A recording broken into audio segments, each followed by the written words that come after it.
Welcome back to Mean Streets, where each week we investigate the best, worst, and forgotten movies of film noir. I'm Luke Deckard. And I'm Matthew Booth. Today's case is 2024's Bad Monkey, starring Vince Vaughn, Rob Delaney, and Natalie Martinez, and developed for TV by Bill Lawrence. The logline for Bad Monkey is: a detective turned restaurant inspector in Key West is pulled into a world of greed and corruption after a tourist finds a severed arm while fishing. And yes, there is a monkey. But how bad is that monkey? Pretty entertaining is that monkey. Yes. He's not as bad as the one in Raiders of the Lost Ark, I don't think. No. Far from that. He's no. In the book, maybe. No. Not in the TV book, show. maybe. Well, not in the TV show. I've not read the book, so I've come straight to this as the TV adaptation. But yeah, it's based on a novel by Carl Hiaasen. Yeah, in terms of like adaptation, it's a fairly close adaptation. There are differences with certain characters and certain resolutions and bits and bobs here and there. But I'll highlight them as we go, particularly when we talk more about like the characters. But as an adaptation, it's a fairly strong adaptation of the book. I think anyone who's a fan of the book should easily be a fan of the show. I don't see why you wouldn't. I think Bill Lawrence did a fantastic job developing this. But yeah, what was your initial thoughts? Because obviously we did Sugar, and that had the big alien twist. Spoiler alert! That you were uncertain about for a very long time, and maybe still a little bit uncertain about. I'm still a bit uncertain about it. That I loved. But I mean, here we go. Another Apple TV show, another detective show. Apple churning out these sort of hard-boiled, noir seasoned TV shows. I thought I didn't know what to expect from this, other than I knew it was leaning towards the comedy side of things. I did know it was based on a book, but I didn't know anything about the story. So I was, in many ways, I'm sort of a perfect audience for something like this, because going with no expectations, you form your opinions as you go. And I loved this from the opening to the closing. This is there is a really good twist about a third of the way through this, which I didn't see coming.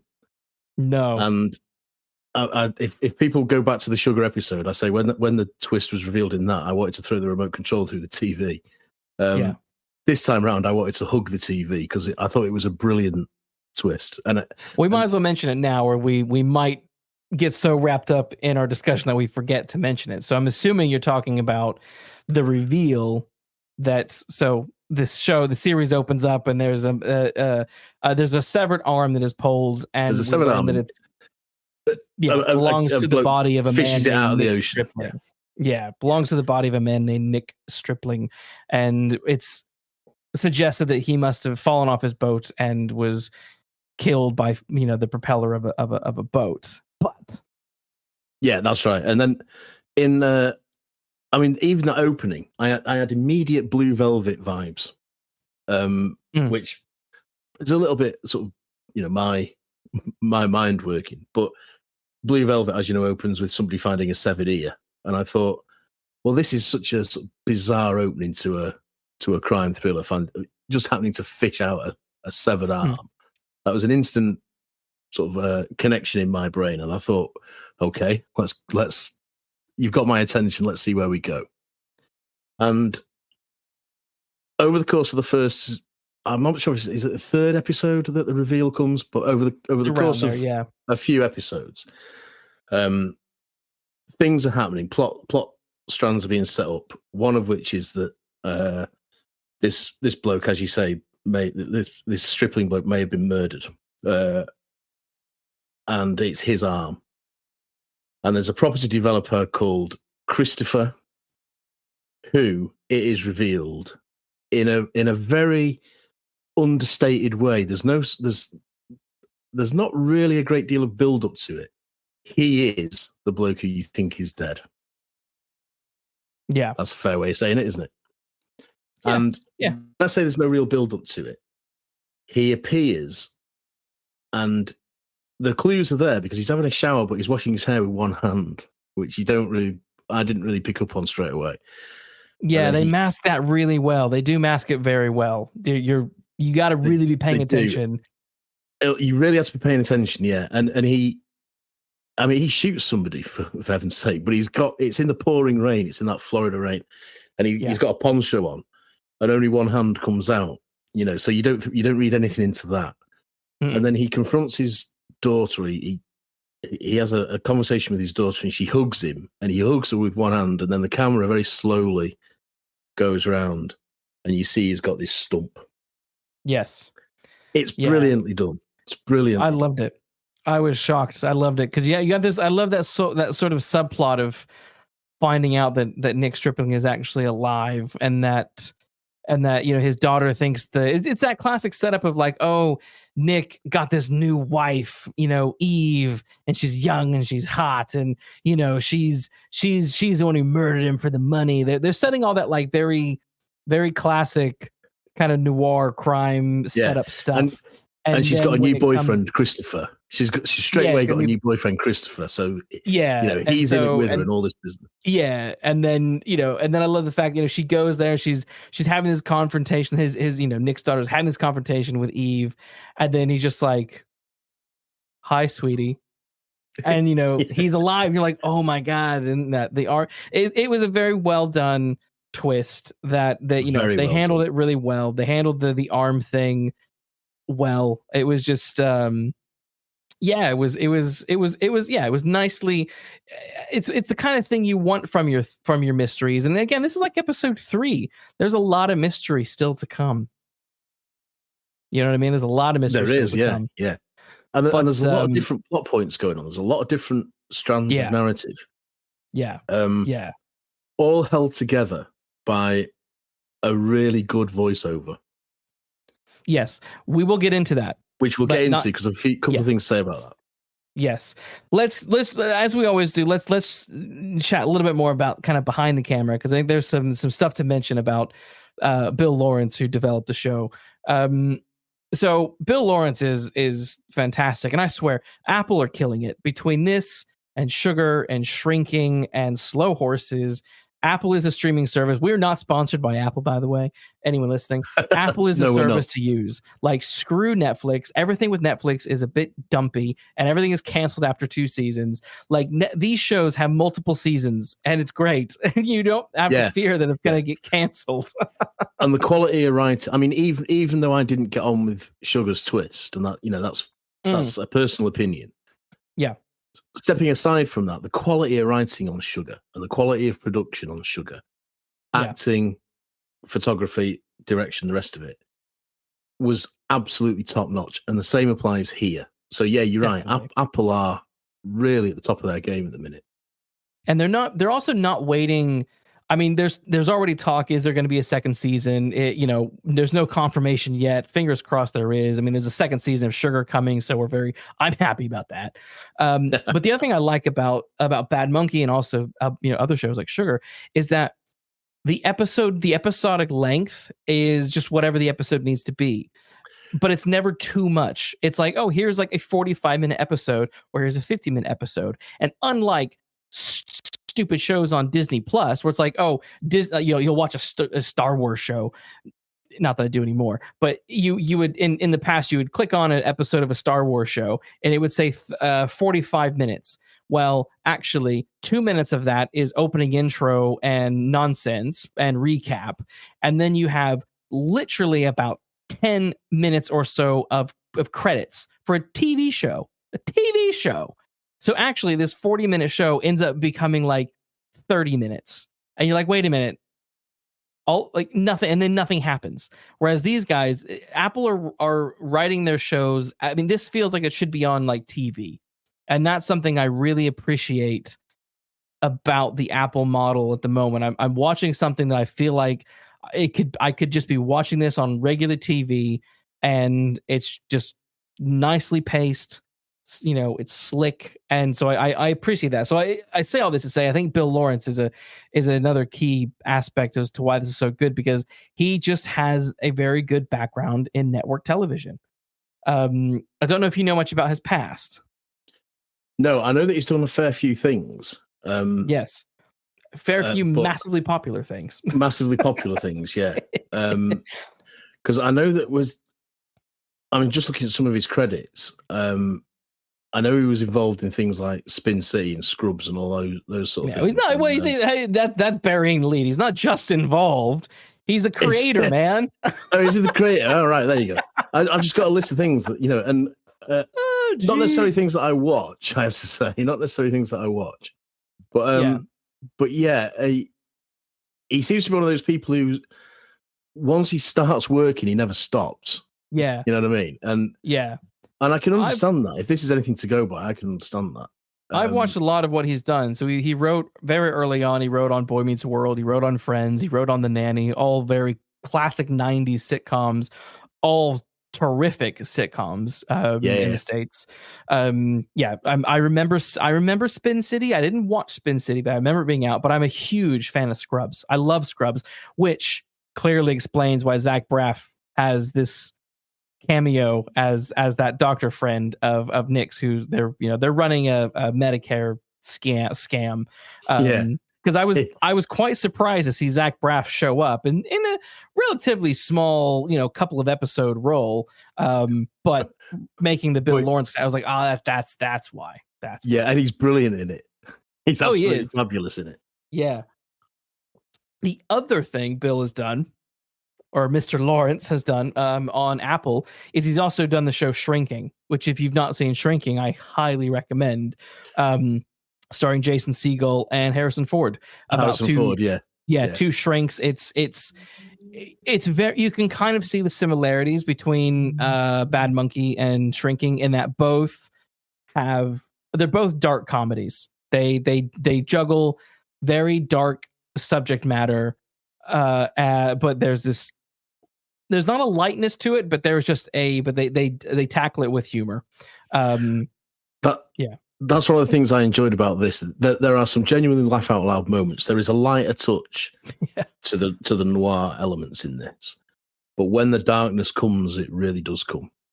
Yeah, and it's that's very difficult to pull off. I think that balance is very difficult to get right.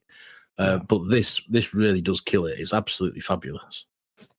I think one of the main reasons why, because also I think sometimes there's just certain people who are perfect for the adaptation, in the way that I think like Peter Jackson and Fran Walsh and Pippa, I can't remember the other person's name, who were the main three who developed Lord of the Rings, were perfect for that, is because they were so in love with the source material and wanted to do the source material justice. Bill Lawrence is the same. He's quoted all over the place as saying how much of a fan he is of Carl's books, and how much he loved loves Bad Monkey. So he's coming at this from a place of, I love the source material, I love this author, I want to do this author's work justice. It always helps. It's the same with back in the 80s when Michael Cox first got the Jeremy Brett Sherlock Holmes series off running. He was turned down more than once at people saying, not dull old Sherlock Holmes again. He said, no, that's the point. We're going to do the proper Sherlock Holmes. And he was absolutely invested in putting the original stories on the screen, which to a large extent he did. So it does help when the creator or the developer or the producer or whoever it is, the screenwriter, is that eager and that invested in the original material. Yeah. That they say we do it right or we don't do it at all. Yeah. So again, I've not read the book, but going from what you said in the opening comments, clearly Bill Lawrence has got his eye on, he's got the same foot in the camp as Michael Cox had. Yeah, and the other good thing is, Carl's still around, so you can also go have conversations with the creator. So he also had chats with him about the adaptation and basically kind of getting his blessing, which is cool. Which also, I think Carl's name's in the credits, isn't it? I think he's So he worked on the show. Yeah. which I think also goes a long way to, you know, helping this adaptation, because as strong as it is, because that also then reminded me of the 80s TV show Spencer for Hire that was developed around the Robert B. Parker books, because, you know, his books are massive at the time. Robert was around, so he was consulting on the show, and that show felt like such a genuine bit like this, such a genuine adaptation of the source. Like you felt like you were seeing the character was made alive on television, and I feel like this, you know, Bill and everyone involved with this just knocked it out of the park. Can I ask you a question? Does that extend to casting in not necessarily just the main, you know, Vince Vaughn, who we'll come on to in a minute, but just the parts as a whole, casting as a whole? Do they fit the characters in the book well enough to be mostly to fall into the same category as of fidelity, I suppose? Yeah. Mostly. There are some changes here and there. If I'm not mistaken, the which one? The Dragon Queen lady, Jodie Turner-Smith, who plays the Dragon Queen, whose name's Gracie. I think she might have been old. If I remember, I think she's older in the books. Right. And so I think they changed a couple little things like that, but for the most part, everything is they're forgivable pretty changes. Much bang on. Yeah, they're forgivable changes for for why ever they occur, they're forgivable. Yeah, and because the other thing, it's like you know, what I think also is quite difficult about an adaptation like this is the voice of the novel is very unique, in the sense that like a Raymond Chandler novel can only ever be, you know, only Raymond Chandler can write Raymond Chandler. Anyone who tries to imitate him, as hard as they try, even Robert B. Parker, who completed one of Chandler's novels and then wrote a sequel after that, like it's hard. It doesn't quite work. And no matter how close you get, it's never quite the same.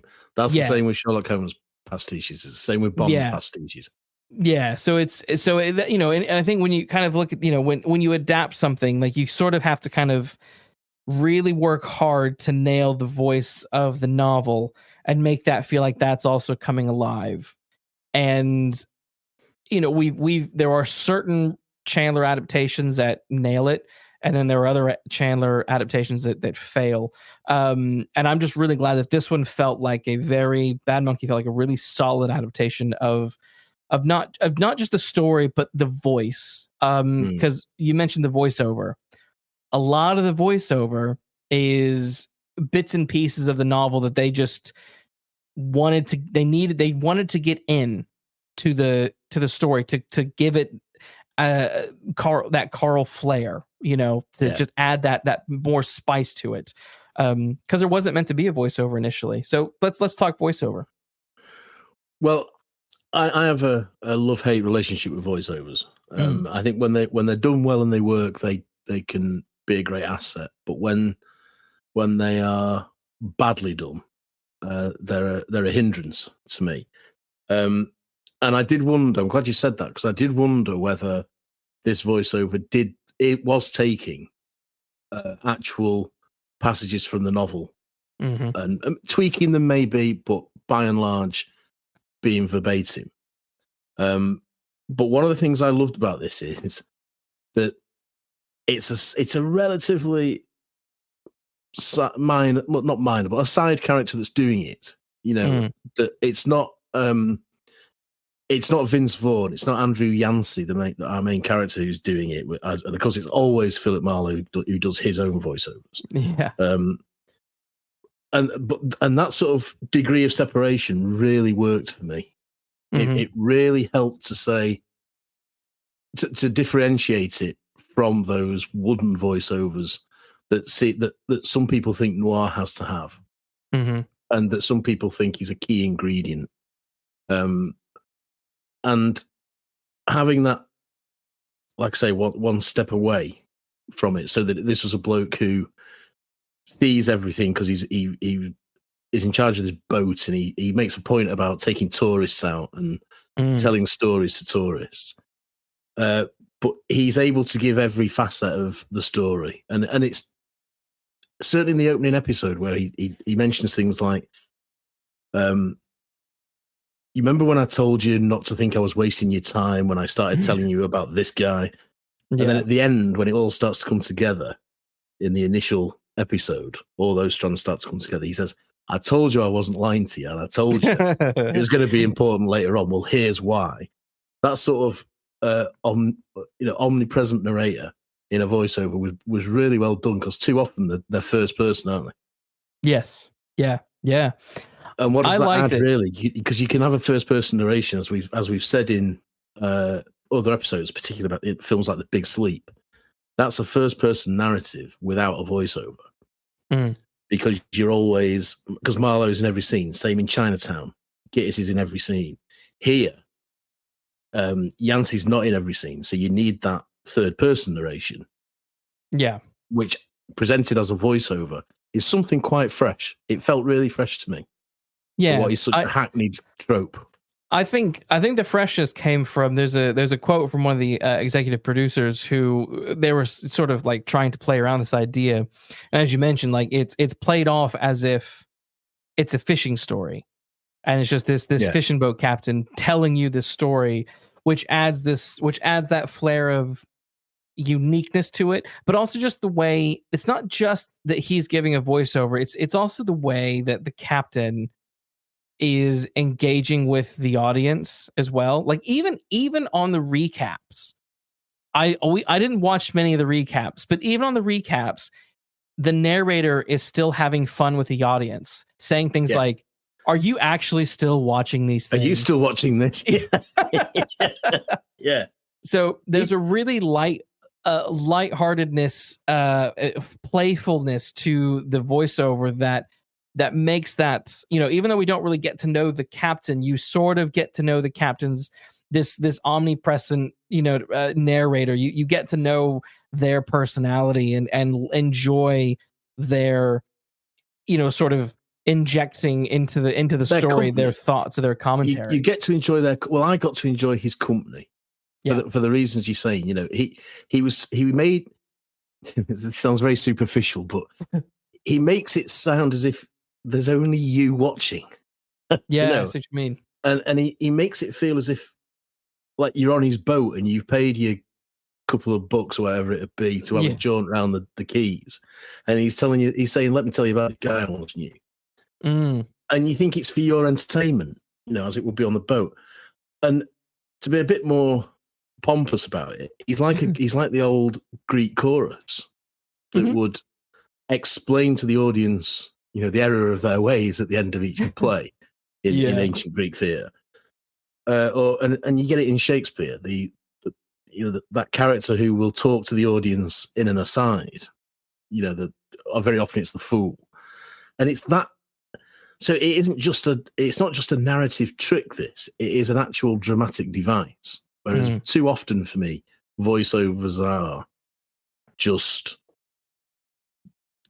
we think you should have one of these to just explain what's going on. This is something quite different. This isn't like the voiceover in The Batman, for example. Yeah. Something that you kind of don't need. Yeah, you don't need that one. All he's doing is telling you his own thoughts.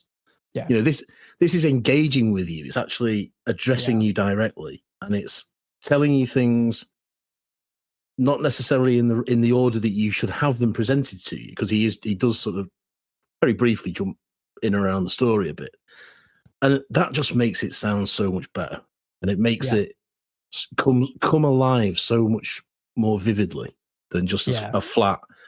I was driving through Hollywood Boulevard and blah, that sort of thing.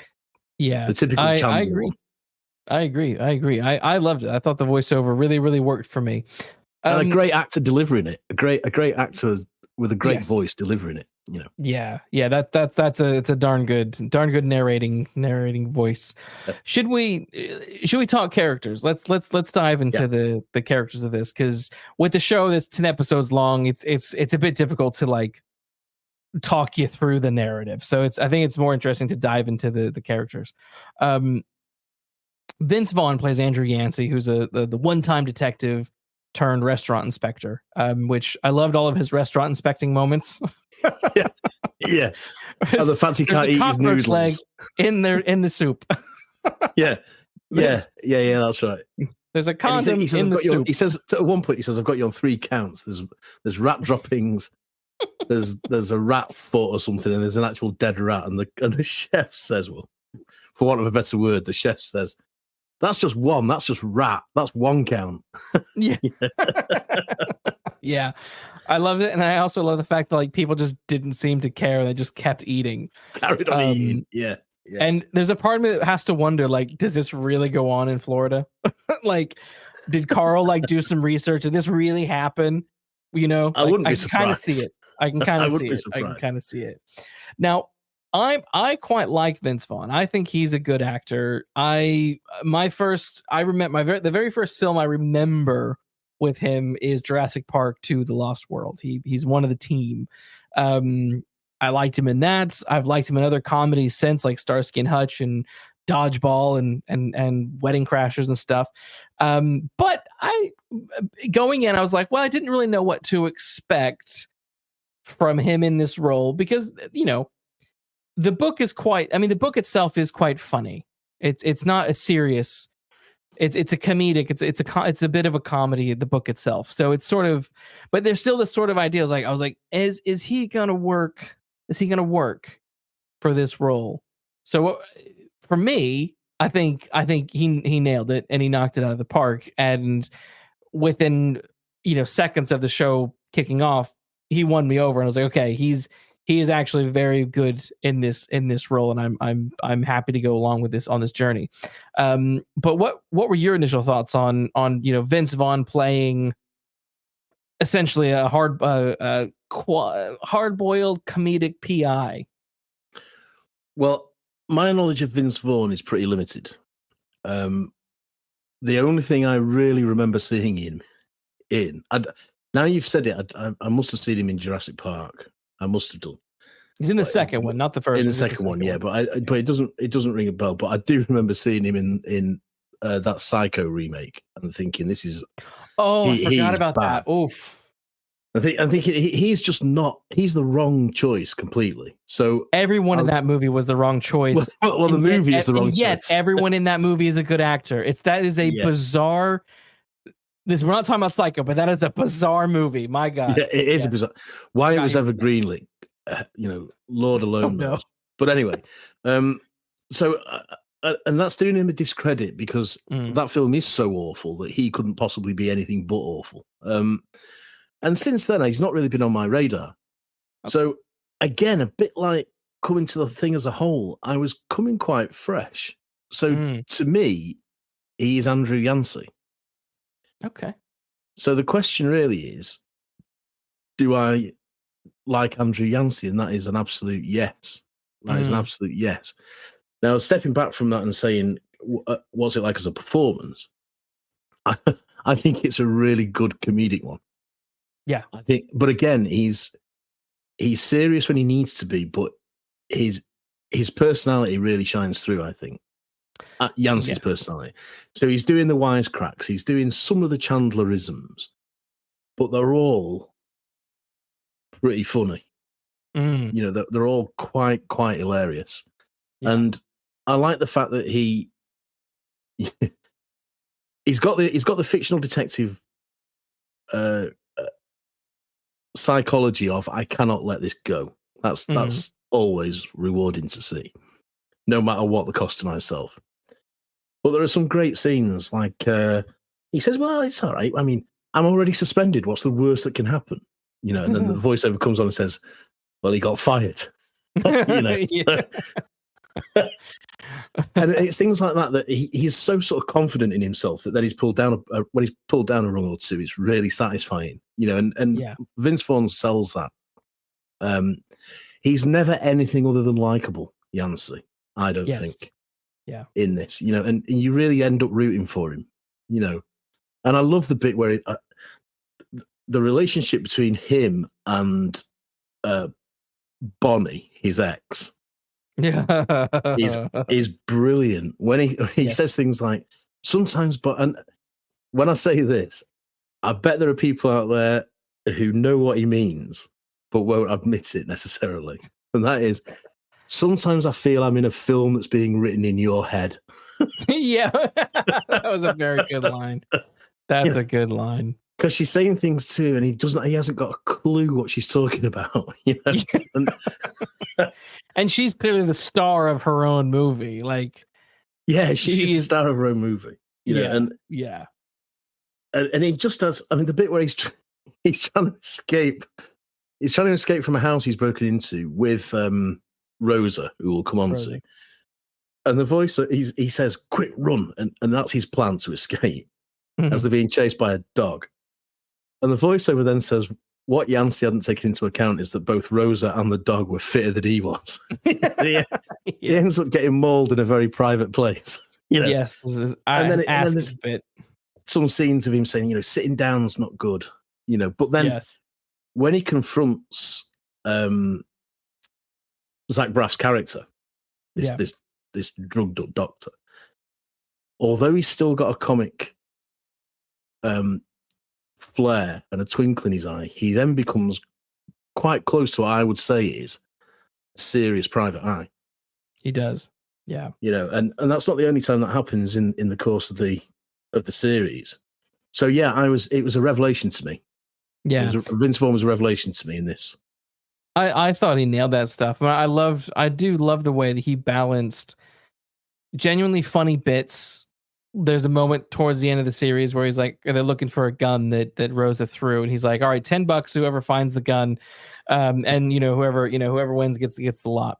And everyone agrees, like, okay, well, I found the gun, so you can pay me later, it's fine. That kind of stuff was really funny.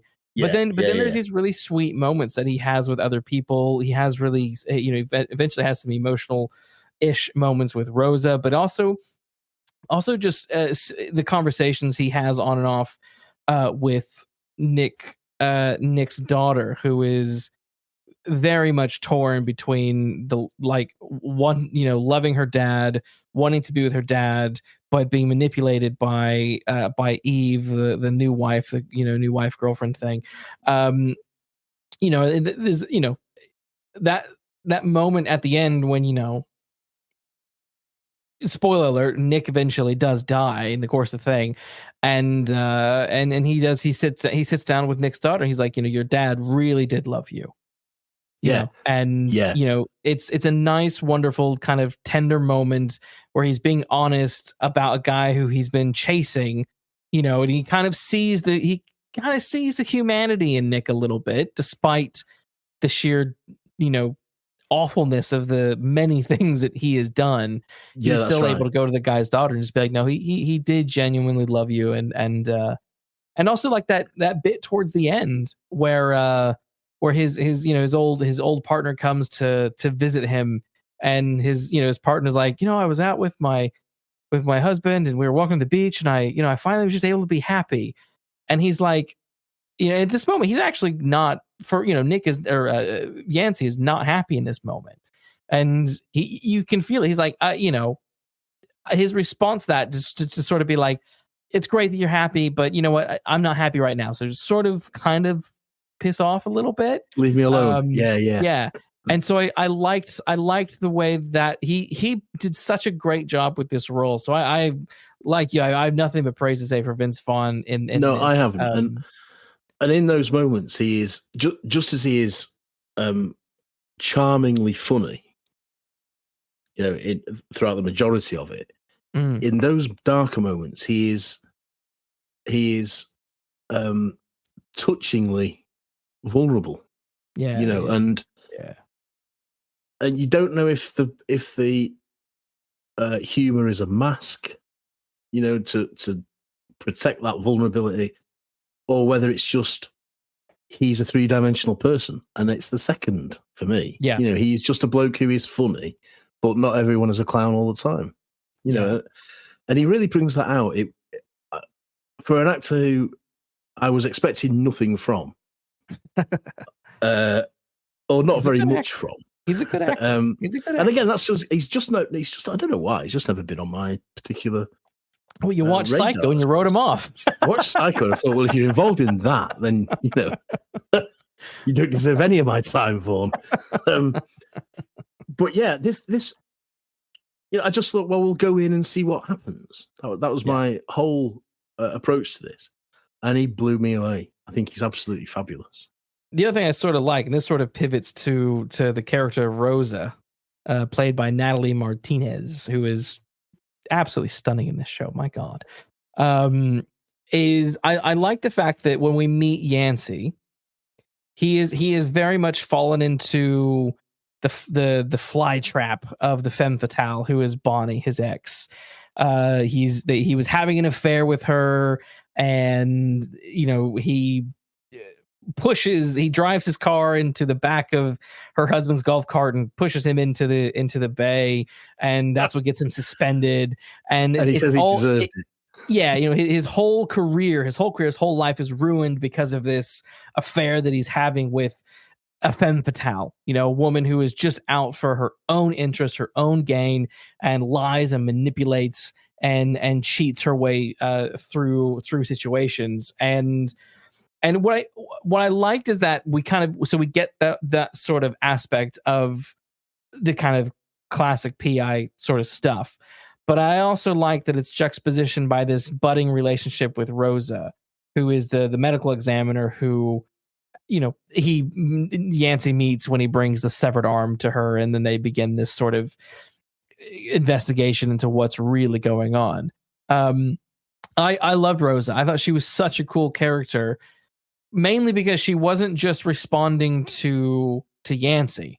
She was very self-motivated because she's a bit unhappy in her job. She's wanting to sort of branch out and do things. And, just out of curiosity or suspicion, she then begins to investigate the severed arm herself, starting by looking at there's a marking on the arm where there was a watch. She finds out what kind of watch it is.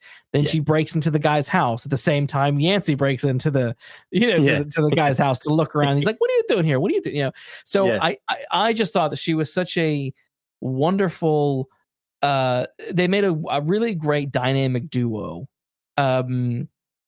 Along the way, it did spin into a relationship, but I also love the relationship. It was a nice, good relationship for the pair. It sort of reminded me of the relationship in Robbie Parker Spencer, because one of the big sort of differences there is that the PI Spencer isn't always with a new woman every book. He actually has a stable girlfriend throughout the book series, and so I liked that was something that they sort of introduced very quickly for Yancey with Rosa. I thought they played off each other really well and had very strong chemistry that just made it very easy to want to watch them and to see her succeed. Definitely. And I agree. That was a point I was going to make, actually, that I also admire the fact that this script and this show has her acting on her own initiative and for her own reasons, so that when they're not a team from the start. They have to sort of get used to each other before they become the team, and too often that's rushed in things.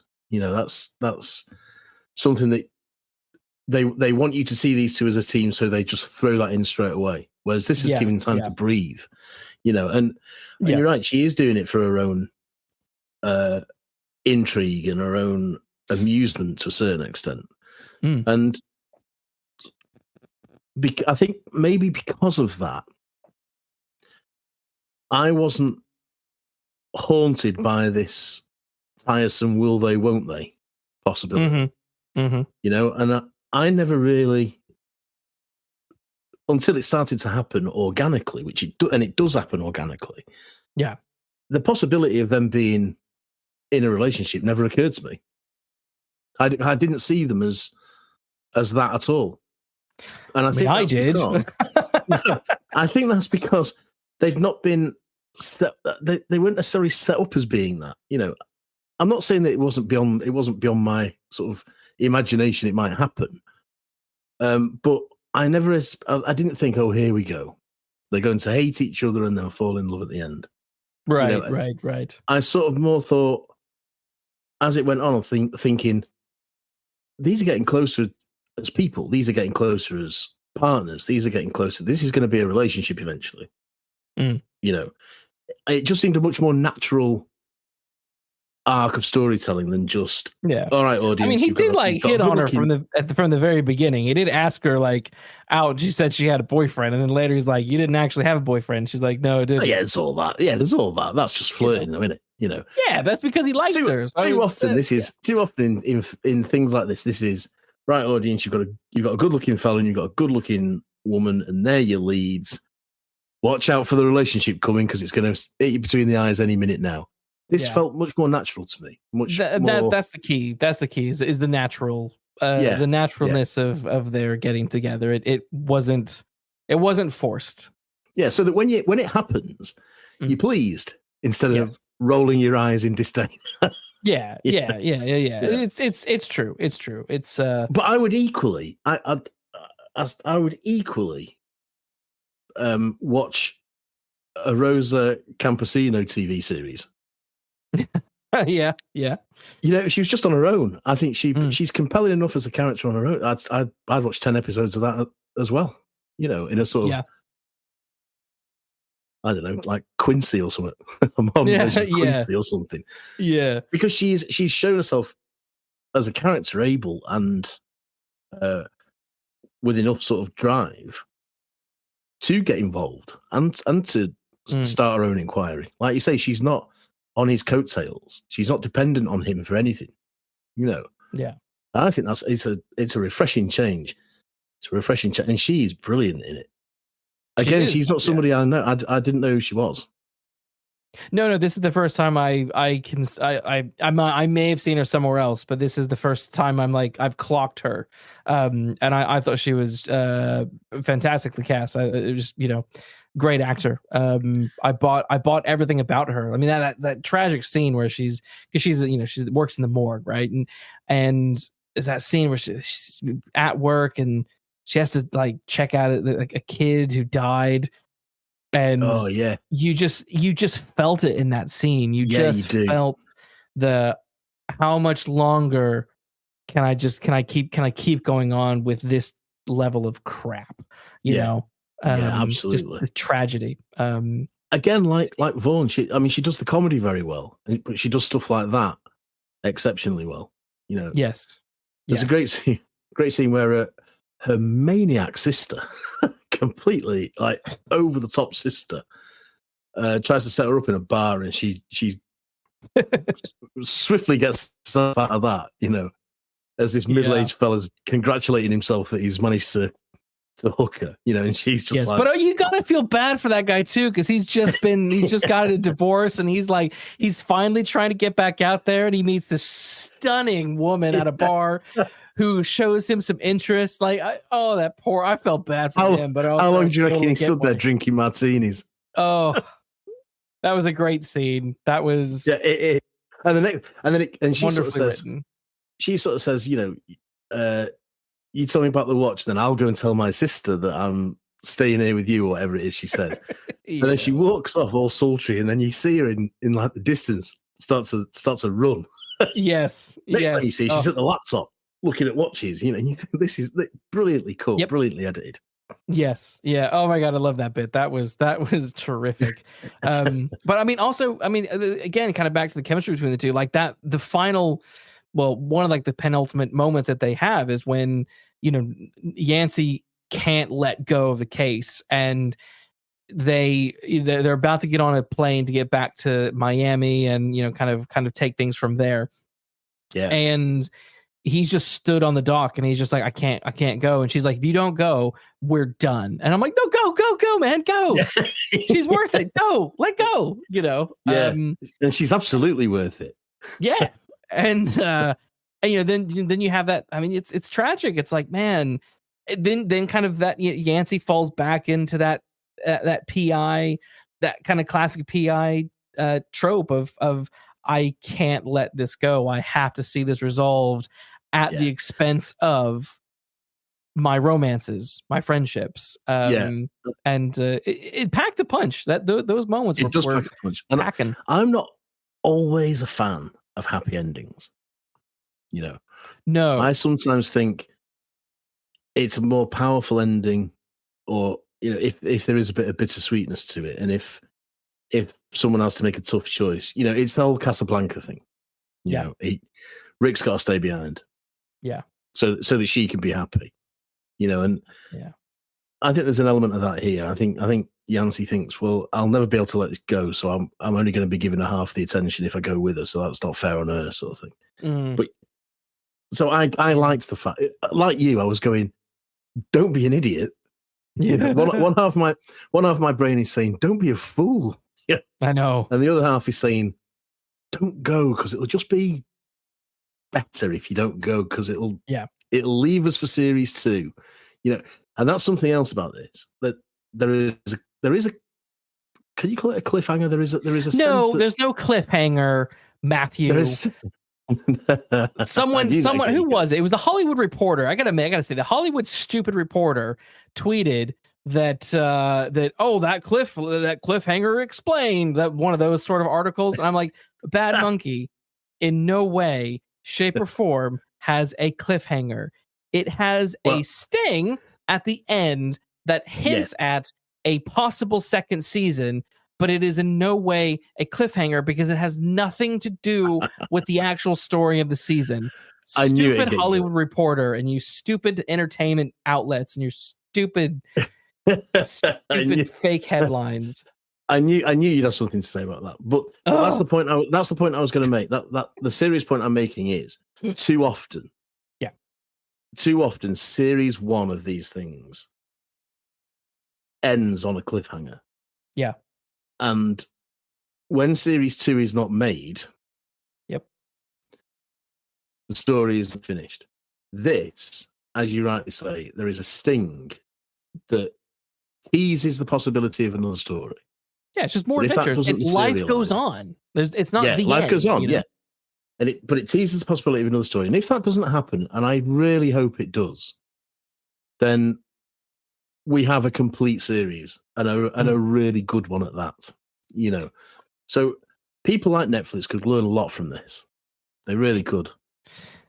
Yeah, well, Netflix needs to learn to get past 2 seasons. But we'll see. Bad Monkey. So Carl Hiaasen, he doesn't. This is I think the only book of his that actually has a sequel. His others don't. So there is material there for a sequel, and I guess what's good is that obviously it's Yancey as the lead. What the book is called, Razor Girl. Razor Girl is the sequel.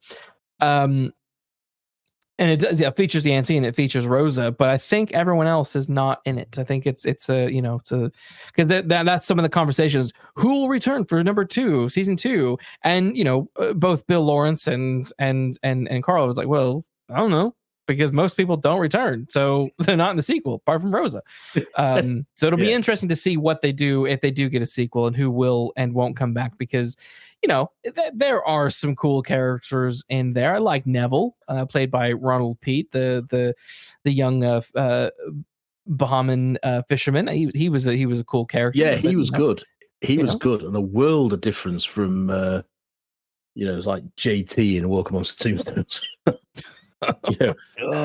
I didn't mind spending time with Neville. You know what I mean? No. I couldn't abide JT. Yeah. Neville was cool. He did some stupid things, like when he crashed that car. There's a couple of moments in the show that I think did go a little bit too far. And there's 2 things that really stood out to me.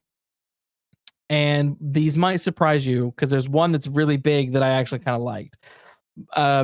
One is Rosa's sister becoming a meteorologist. She went from being the makeup artist to the meteorologist overnight. And I'm like, what?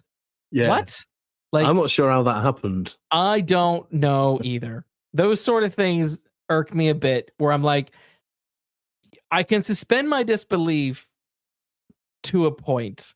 But when you have like, oh, the janitor is now running the company, like I'm like, nah, nah. I agree, and I get that you can telescope some events in a TV series. So, weeks can become seconds. Yeah. But you have to give me something that shows that there has been some sort of passage of time between status 1 and status 2.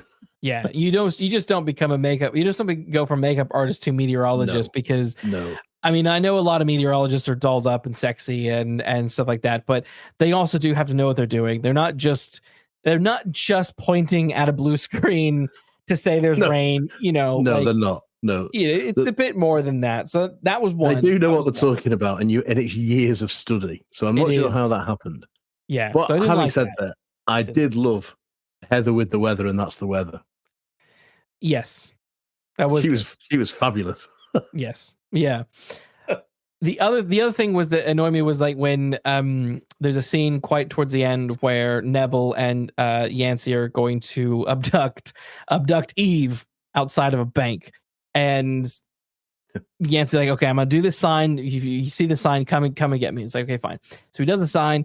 Neville speeds over to get him, but it's like he's never driven a car in his life, and he just speeds and crashes. And I thought that was just it went just a little bit too far. Those two things, my very minor for a cheap laugh? Two things. Is that a cheap laugh? Yeah, I think so. I think so. And what really the reason I think we pick up on that is that the rest of it is so good. Yes, and the rest of it is so free of forced comedy that it sticks out a mile. When it comes, it sticks out a mile. Yeah. If this was slapstick all the way through, then fair enough. But it's not. It's much subtler than that, and it's much better written and presented than that. So that those scenes do make they jar. That's the technical term, isn't it? They jar because everything else is so good. So that when something's a slightly off key, it's a really loud off key. Yeah, I think so. What was your take on? Let's talk just briefly about Bonnie Witt, played by Michelle Monaghan. I love Michelle Monaghan. She looks just like Emma Stone. I always feel like they're sisters. Yeah, she does. She does. They're both beautiful, beautiful women. And I remember first seeing her in Mission Impossible 3 way back in 2006. That's the first time she came on my radar. She played the fiance or wife of Ethan Hunt, of Tom Cruise's character. That's what I knew her from. Mainly, that's what I knew her from. And she's, of course, she's also in Kiss Kiss Bang Bang. She's fantastic in that. I personally feel that she should be a superstar. She's so good. She's just electric on screen that I don't know how she's not a massive, huge megastar. But she's amazing in everything I've seen her in. She just nails her character so well. So on her, I do have to ask, how did you feel about because the course of her storyline is this is where the show balances that darkness with its comedicness, and that is she is on the run, and because she used to be a high school teacher who had sex with one of her students and has been on the run from that. And there's an FBI agent who's been chasing her down, eventually finds her. She gets arrested. Now she gets arrested, but very quickly gets out of jail. Yeah. Was that too quick? Yes. Yeah. Okay. Yeah, it was. It was. Because the parents just seem to say, oh, well, never mind. And just drop the charges. So they do that, but then she commits a bigger crime, so therefore she does get thrown in jail. Remember? Yeah. And so then she's in jail and she's stuck in jail, or in prison. But then she like makes eyes at a prison guard, and then the next scene is them driving off. So it's like, what? He just like snuck her out? Like, yeah. What? Again, you've got to give me some explanation of status A and status B. Yeah. Because a prison guard's not got that much. He can't get her out, unless as you say, he smuggles her out, and then that raises too many questions. Yes. Yeah. How on earth does he do that? Yeah. How does he smuggle her out of prison? Yeah. Because prisons aren't that easy to smuggle in and out of, are they? No, I wouldn't think so. I wouldn't hope so. If they are, they shouldn't be. So I mean, it's perfect. It's absolutely in Bonnie's character to flutter eyelids for her own ends. you know. So, but I think there were better ways of doing that. Really, you know, I think there were better ways of getting her out of that prison. And I'm assuming it's time constraints. I'm so it will be, won't it? But I would have perhaps, if she fluttered eyes with a lawyer, then I could say, sure, some legal loophole he finds. We don't really need to know what that is, but there you go, off it is. But a prison guard, yeah. So I did, but again, this is one of those things that, you know, it stands out because the rest of it is so good. But Bonnie, generally, I mean, I was in love with Bonnie. Oh my God, yes. I think she is absolutely brilliant. She's completely insane. Oh yes, you know, and nuts. But she is the femme fatale of it. She is Carmen Sternwood. She is Carmen Sternwood. This is what Carmen Sternwood should be like in an adolescent sleep. Yeah, completely in her own reality. Yeah, that you know everyone else is a part of if she wants it or not. You know, when if she wants them to be, they're a part of it. If she doesn't want it to be, they're not. Yeah. When I say whether she wants it or not. So she's great fun, but she's not someone I would want to meet in real life. No. Yeah. You don't want to buy her a drink in a bar because I would not buy her a drink in a bar. No.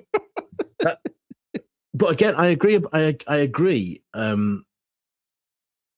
That it's criminal that Michelle Monaghan's not bigger than she is, and this performance is one of the pieces of evidence I would put forward in a case to say that she should be.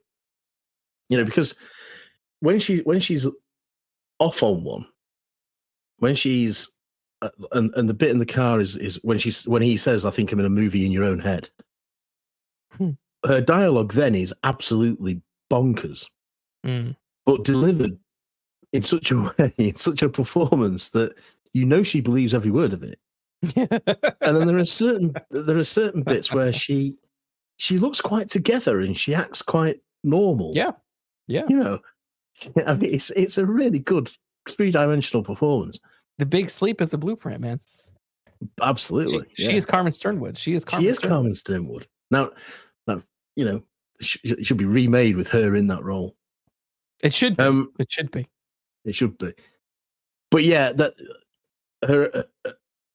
her prison ordeal comes to an end far too quickly. Yeah, I like your idea of it having her bad eyes at a lawyer, and then you could just have that nice little narrator guy just say, "Well, there was a loophole," and blah blah. That would have been. I would have bought that much quicker. Yeah. So lawyer man did what lawyer men do, and before you know it, Bonnie's walking free. Fair enough. I'm sold, but a prison guard, no.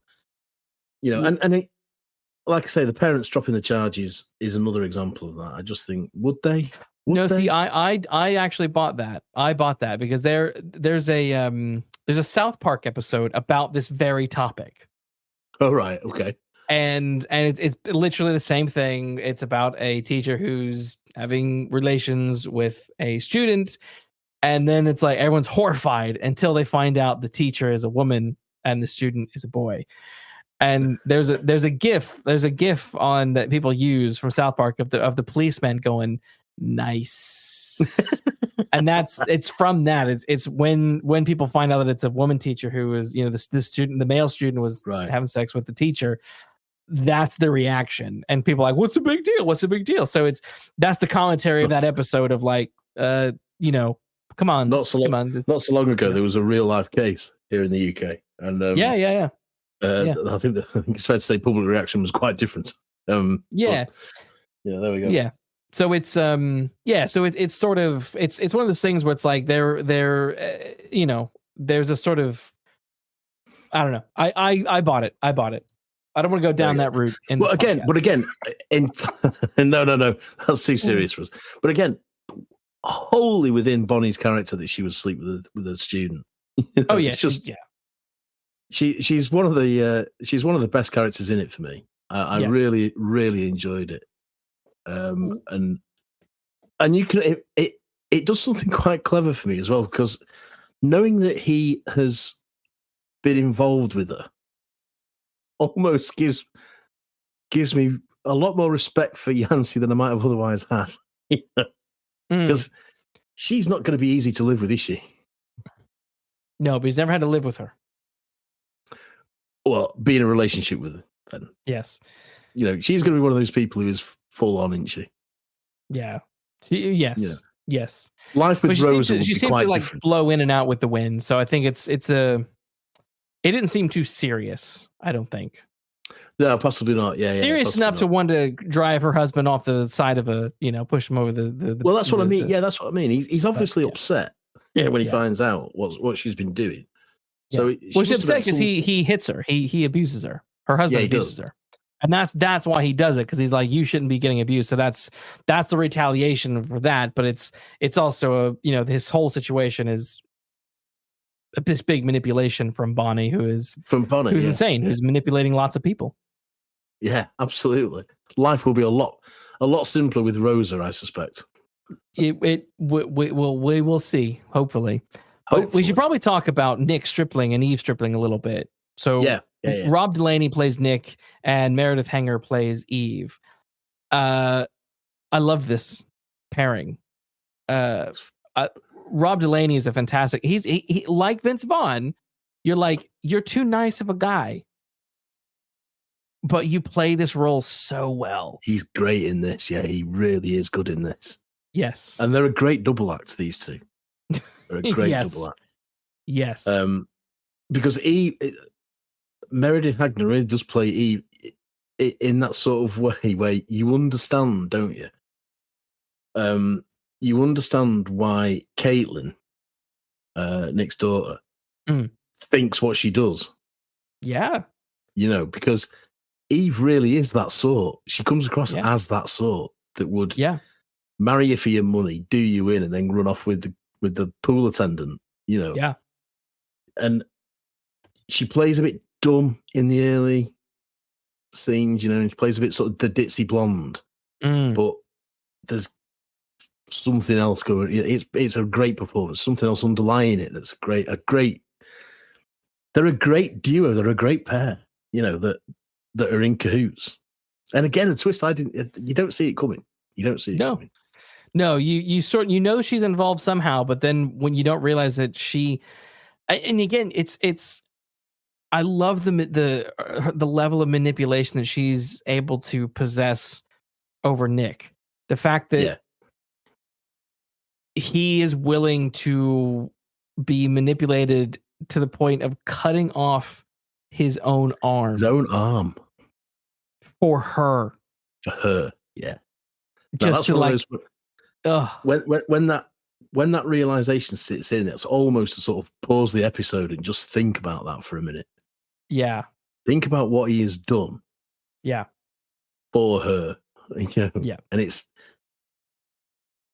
in the right circumstances. I can buy it. She the way she presents. You buy it completely. Definitely. Yeah, it's such an outrageous thing to do. And it, to a certain extent, it is suspension of disbelief, of course. But in the context of the story you're being told, it's totally credible. I think so. Yeah. I there's a part of me also kind of wonders if there's a trick in her name itself being named Eve. That you think biblical, you think Adam and Eve. Eve is the one who is traditionally painted as the one who manipulated Adam into eating the fruits and all that sort of stuff. She's the one who ruined. That's the kind of the image that is painted of Eve. That is not necessarily the accurate, but that is the kind of the pop culture image that is painted with that. That's definitely a reading of it. That's definitely a reading of it, and it's been done before. So. She is kind of. Eve Stripling is falling into that idea of she is the ultimate femme fatale in this episode in this series. She is so manipulative, and it's funny because she wants to be an actor and she sucks, but she's actually incredible at it when it comes to not doing it, not acting for audiences, for show, but acting in this criminal, nefarious way. That's where she can muster up the whatever that actor needs to make herself finally cry. Yeah, she's a great. How can we say this? She's a great actress for her own ends, but she's a terrible thespian. Yeah. There we go. Yeah, you know what I mean? Yeah. But yeah, Nick is. Nick is one of those film noir patsies, isn't he? In a way, he is. He's the villain because she's made in the film. I think it is biblical if we're going to go. I think so. There's something biblical about this. That she has made him do this, and he's gone along with it, and he's been corrupted by it. Corrupted by her into cutting his own arm off. Yes. And killing people, like she's like, you need to go kill this guy. What? Yeah, me? Kill what? I need to go kill my best friend because he goes and kills Zach Braff, as his best friend. Yeah. It's amazing. And I mean, killing the young kid, the young kid with the jewelry, who's buying oysters in the bar. Yes. Jeez. That's nothing to Nick, is it? That's just putting down a dog or something. Yeah. That's meaningless. But you're right. He develops as a killer. And all the time, she's Lady Macbeth, isn't she? And if we move from the Bible to Shakespeare, she's Lady Macbeth. You go and do it for us both. And he sort of trots off and goes, okay, then. With only one hand to do it with. It's a great relationship. And again, the performances in this series are really good, really, really good. And those two together are a quality duo. They really are.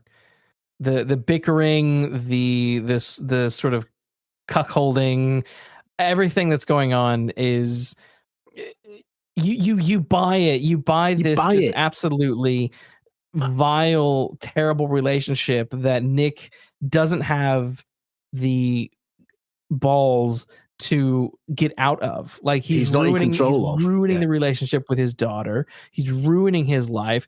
Although to be fair, he was in the process of ruining his life before he got Eve involved, because him and his mate were doing this. They were doing a scam, and then she got in on the scam. Kind of a bit like The Killing, where you got the one guy who lets it slip. And then she sort of wants in and kind of ruins. It goes too far.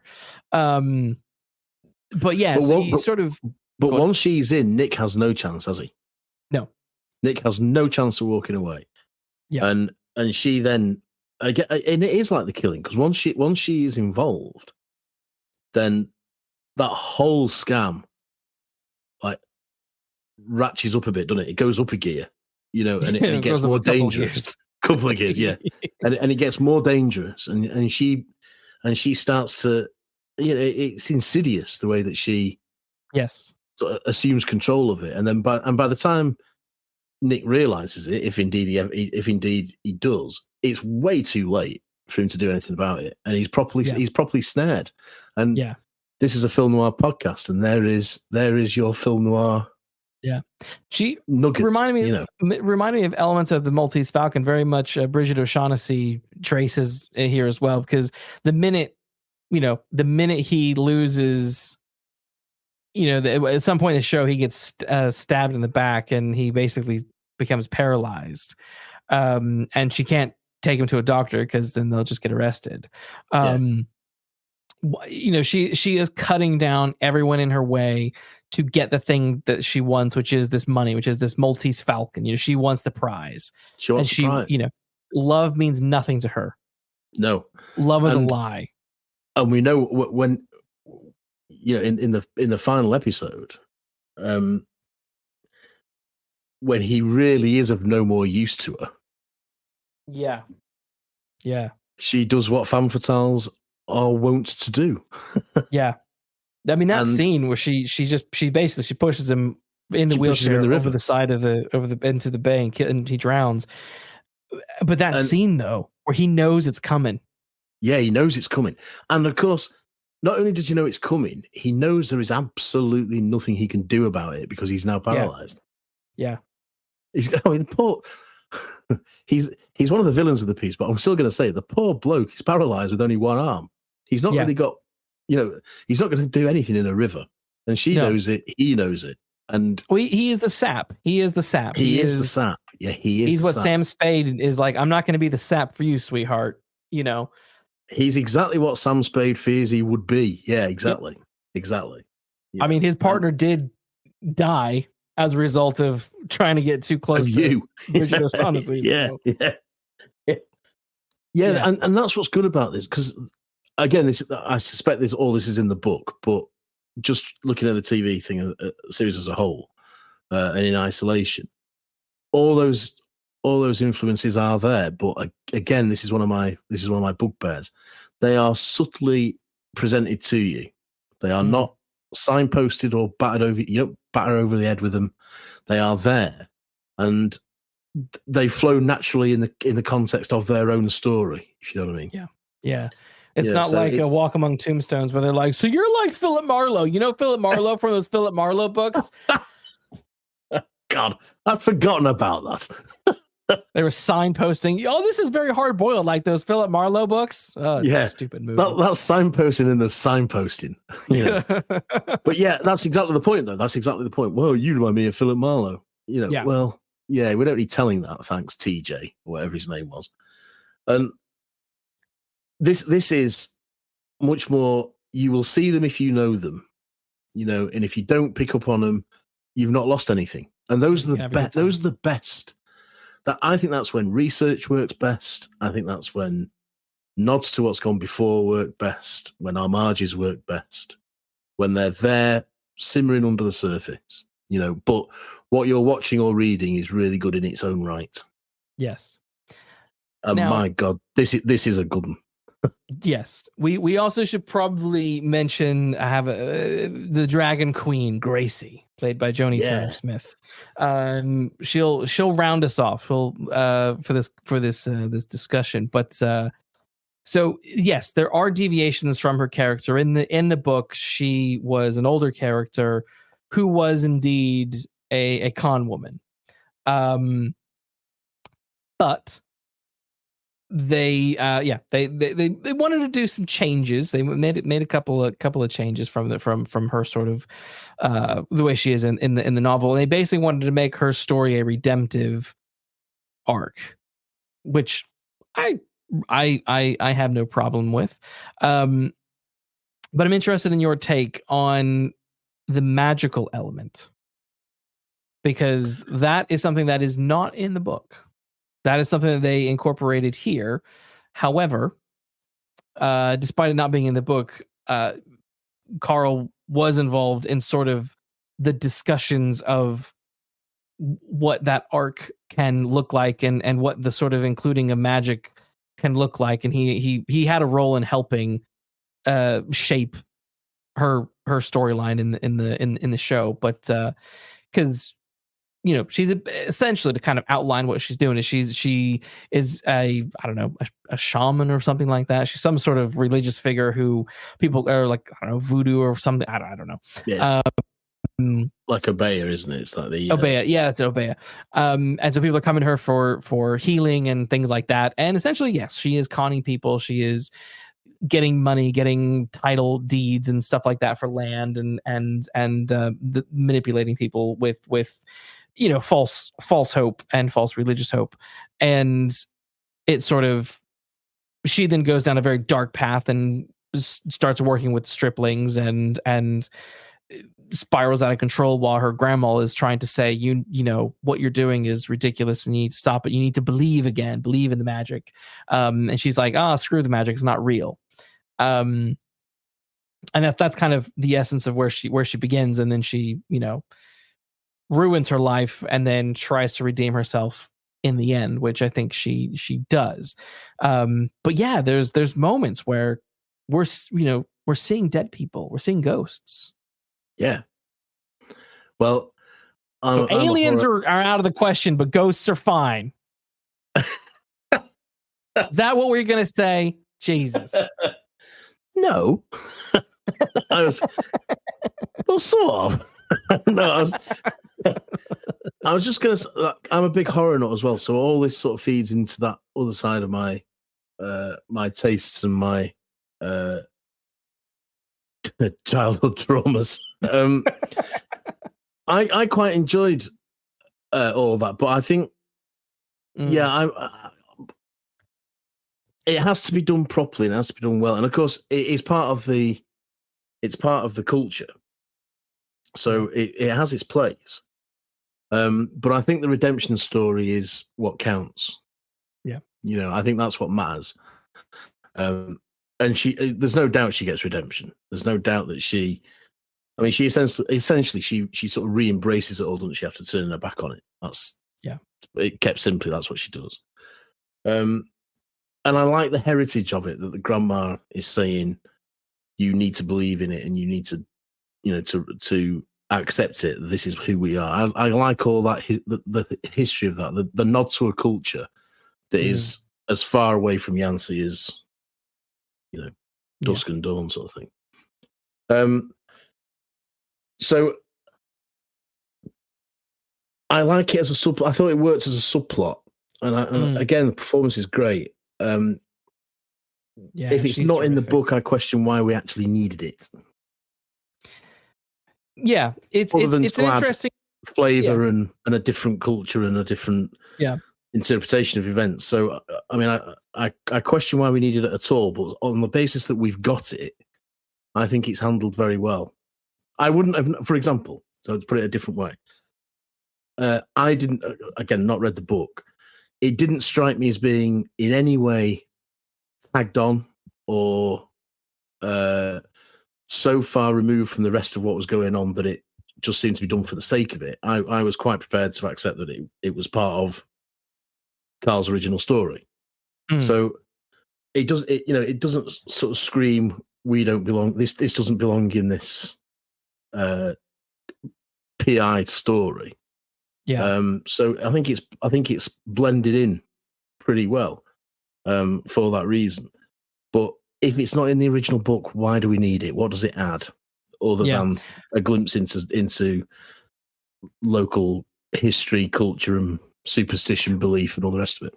Well, I think it adds to her redemptive arc. I think that's really what it goes to. Yeah. It's the original character is based off a real person who was an actual con woman, so who is conning people, all that kind of stuff. So this is okay. Well, here she is conning people, but we need her to be, how do you redeem all this sort of stuff? Does she, is she someone who's lost faith and needs to re-find her faith? And I think that's kind of the track they went down. Yeah. Which I really don't mind. And I do think as well, I think I was reading somewhere where there was some discussion about the more they began to look into this, I think it was Jodie Turner Smith. I think the more as they were developing this, they were bringing more and more things in as they were writing and filming and sort of tweaking little bits here and there to sort of make this work.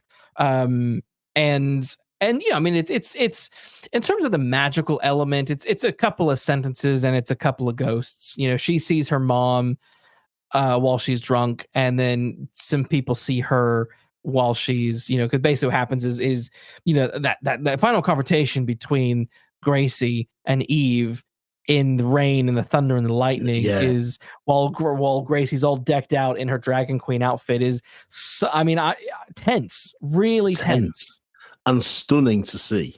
As a spectacle, it's absolutely out of this world. I kept thinking, who's gonna get struck by lightning? I kept waiting for someone to get struck by lightning. Yeah. And then when Eve pushes her and she falls back onto the and gets impaled on the branch, tree branch. So I was just like, oh my God, I can't believe they killed her. But like, what else are they gonna do? She's a crook. Well, yeah. Absolutely. She really would need to go to jail. Like ultimately, like it's either her redemption if she goes to jail, or she, sacrifices herself. And that's a tried and tested formula.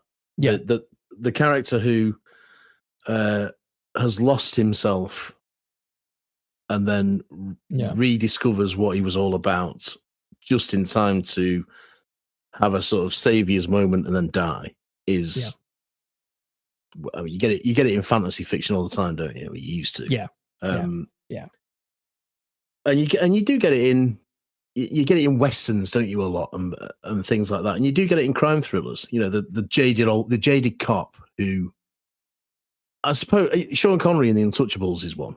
You know, the jaded cop who doesn't, you know, he's lost what it all was, and he keeps his head down, and then he comes out for one last fight, and it ends up killing him. You know, so I always find I'm a bit of a sucker for that sort of redemption story and that sort of ending. So, and this one is particularly well done. Yeah, it's particularly well done. And it is shot. It's quite horrific in the sense of it is of the horror genre. Yeah. The way that some of those climactic scenes are shot, you know, it really is good in the storm, and like you say, she's got to be in that get up. She's got to be dressed like that for it to have its full impact. You know, because she's reclaimed it. She's reclaimed the sort of shaman role. So she's got to be in the full regalia.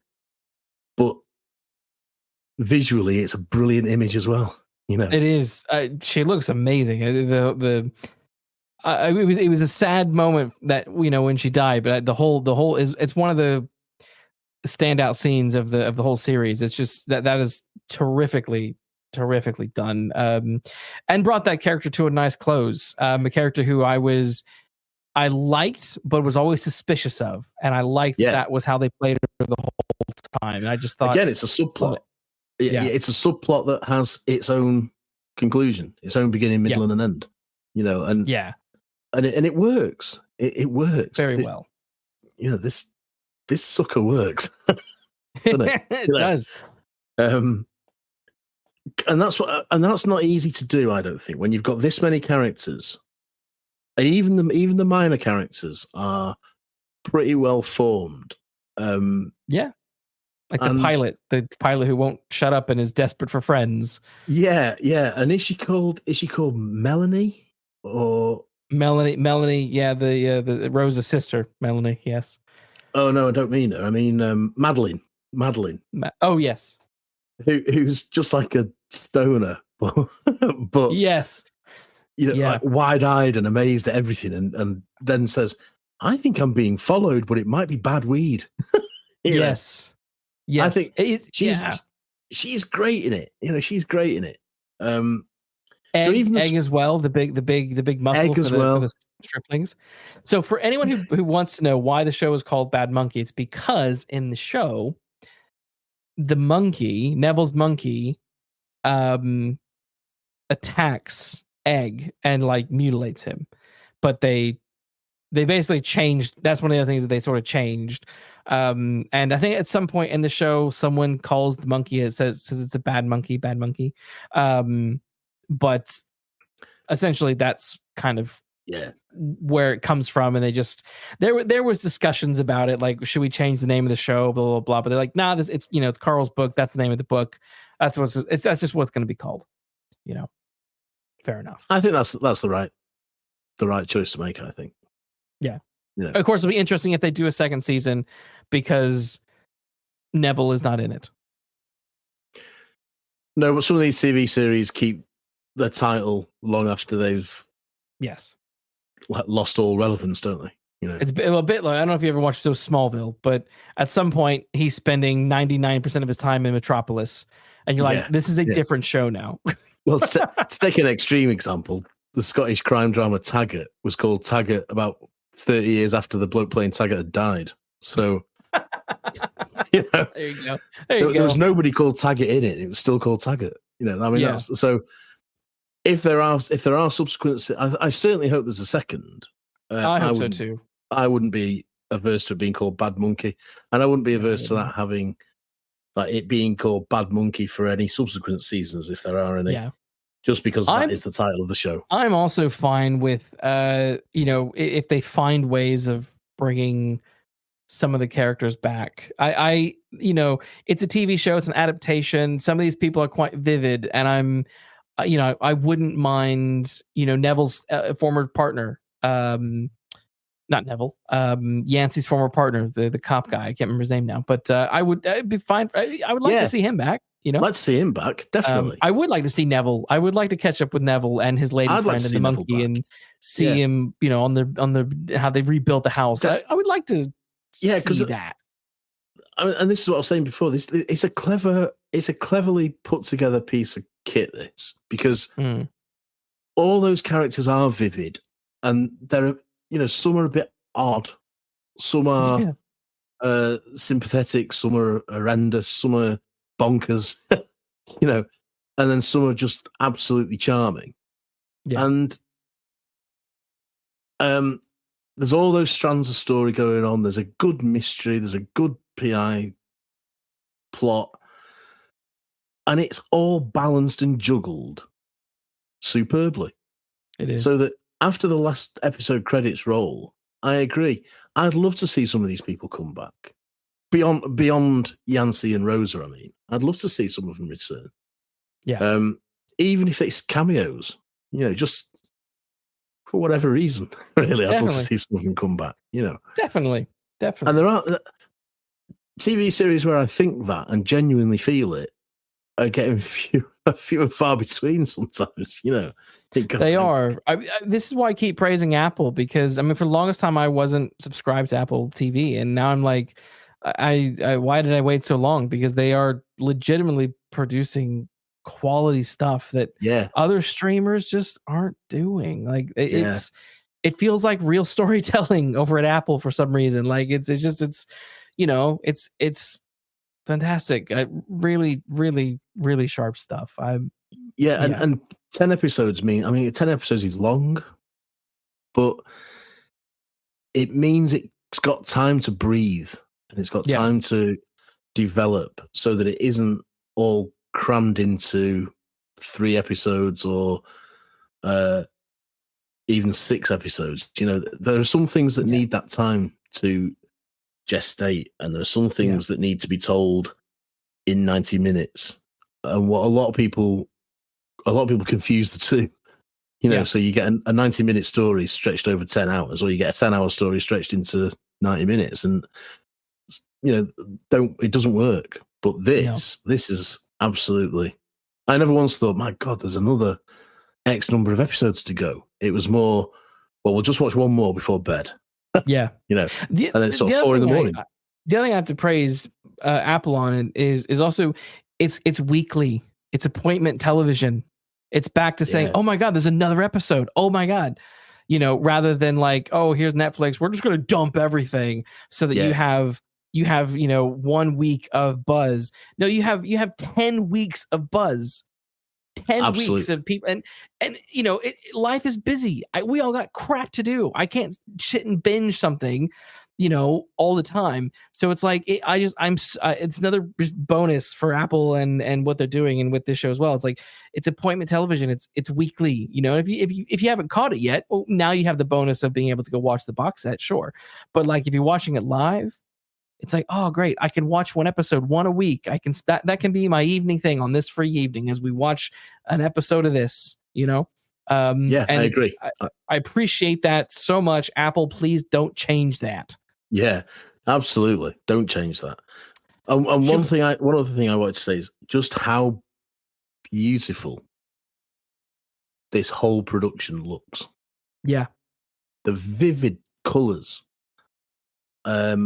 And the crispness of it, you know, and it is so vibrant, you know, that it really shines. It really shines. Photography is amazing.